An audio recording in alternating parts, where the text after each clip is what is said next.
Halo semuanya, di sesi video kali ini aku akan menjelaskan tentang bagaimana cara melakukan verifikasi.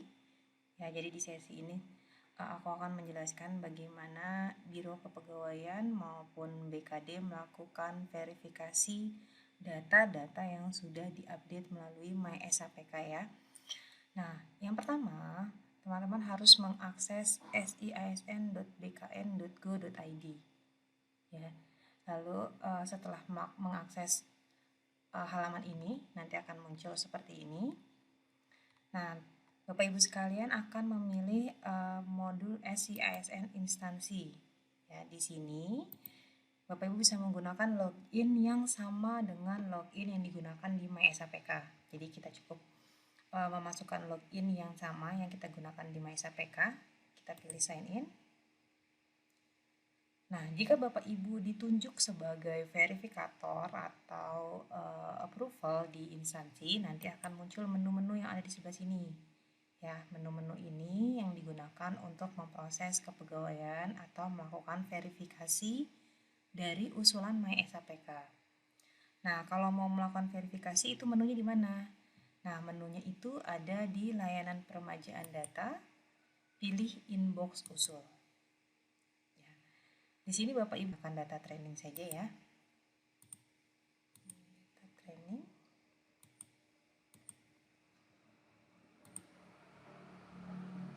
Nah, di sini kita bisa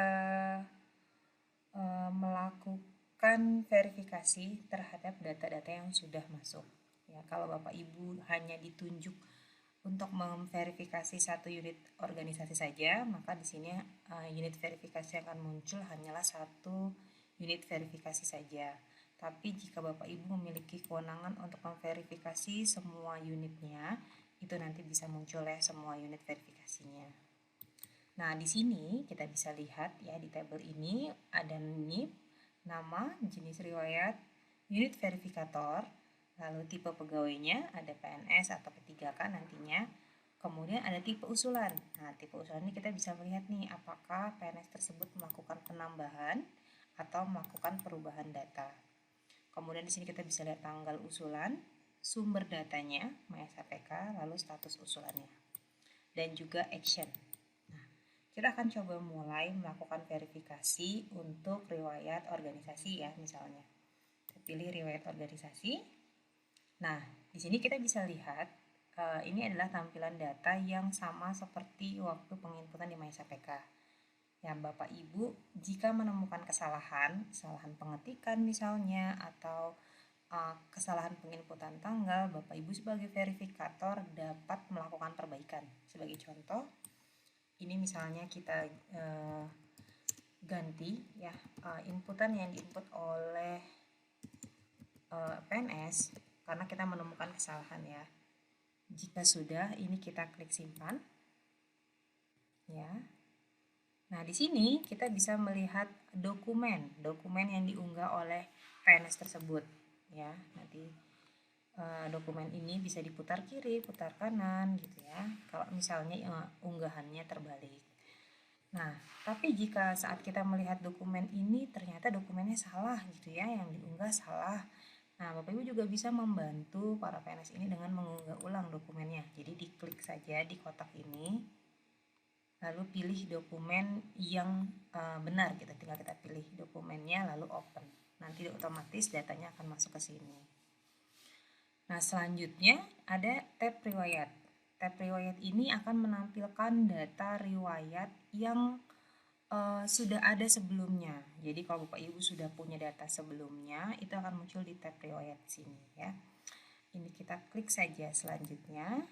Nah, di sini finalisasi kita akan melakukan oh ya ini sudah sesuai semua datanya, dokumennya juga sudah sesuai gitu ya. Jika sudah sesuai, kita klik selanjutnya.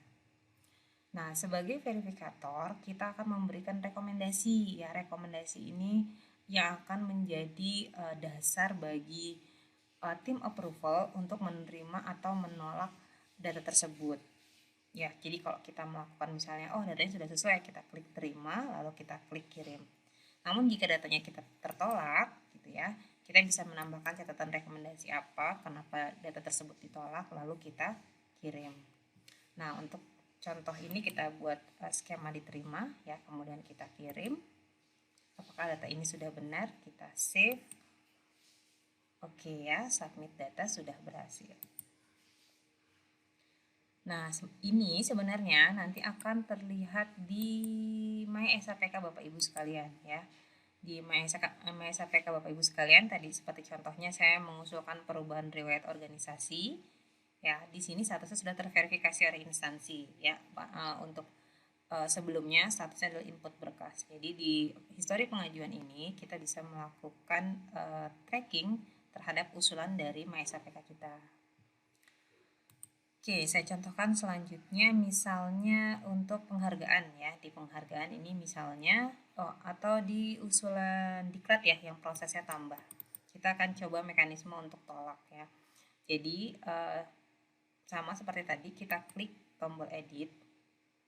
Nah, di sini kita akan melakukan pengecekan sama seperti tadi data-datanya. Ini bisa dirubah ya Bapak Ibu sekalian. Jadi kalau memang datanya tidak sesuai dengan dokumen yang diunggah ya, tidak sesuai dengan dokumen yang diunggah, itu Bapak Ibu bisa melakukan perbaikan ya, baik tanggal, institusi penyelenggara atau semua yang ada di data ini Bapak Ibu bisa melakukan perbaikannya.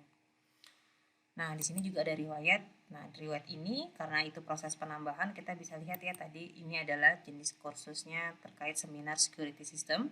Kita cek di riwayat, oh ternyata belum ada riwayat tersebut gitu ya. Nah, jika ini sudah oke, ya kita klik simpan.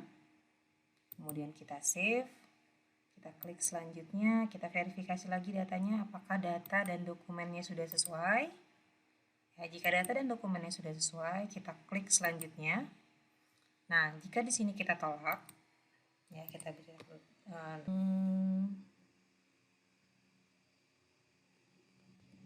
ini contoh saja ya, sertifikat tidak sesuai misalnya. Oke, lalu kita kirim. Oke, data sudah berhasil disubmit. Coba kita cek lagi di My SAPK apakah data diklatnya sudah berubah. Oke, nah di sini bisa kita cek ya, riwayat diklat terverifikasi di instansi. Oke, satu lagi misalnya kita contohkan untuk golongan ya. Oh, pendidikan misalnya, pendidikan ya, pendidikan. Ini saya mengajukan peningkatan pendidikan yaitu S3. Kita bisa lihat riwayatnya, oh padahal terakhirnya adalah pendidikannya S2 gitu ya. Kita cek dokumen pendukungnya. Untuk ini ada transkrip nilai dan ijazah. Ini kita bisa cek. Kalau ternyata misalnya data tersebut, data pendidikan ini gitu ya, belum bisa diverifikasi atau belum bisa menjadi riwayat karena dia belum mengajukan pengusulan pencantuman gelar, ini kita simpan saja. Oh, ini gelar belakangnya, kita bisa kasih strip saja, kita simpan. Lalu kita klik selanjutnya. Setelah melakukan pengecekan ya, kita cek lagi dokumen dan datanya, kita klik lagi selanjutnya. Nah, di sini misalnya kita kirimkan rekomendasinya ditolak. Ya, misalnya belum mengajukan pencantuman gelar ke BKN. Ya. Nah, ini kita kirim.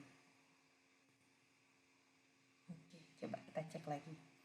Untuk di My SAPK-nya, kita hanya bisa memantau data tersebut sudah diverifikasi atau di approval. Tapi kita tidak bisa melihat alasan tolaknya kalau masih statusnya diverifikasi ya. Jadi nanti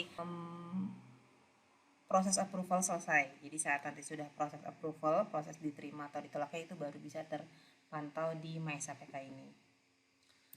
Nah, setelah diverifikasi, nantinya data ini akan disetujui atau di-approval di menu layanan peremajaan data Teken Usul.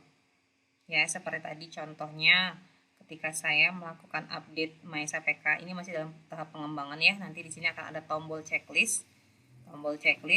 Lalu kita bisa melakukan approval. Nah, di sini kita sebenarnya bisa melihat sebagai approval, kita juga bisa melihat detail dari data yang telah diusulkan gitu ya.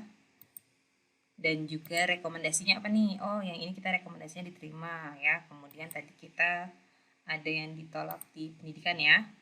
Nah, di sini di pendidikan, di form data, ini datanya yang diusulkan, kemudian sudah diverifikasi oleh verifikator, kemudian ini adalah dokumen pendukungnya, kita bisa cek. Kemudian riwayat sebelumnya dan rekomendasinya apa ya? Rekomendasinya tidak diterima, alasannya apa? Nah, ini akan menjadi bekal untuk verifikator untuk melakukan verifikasi.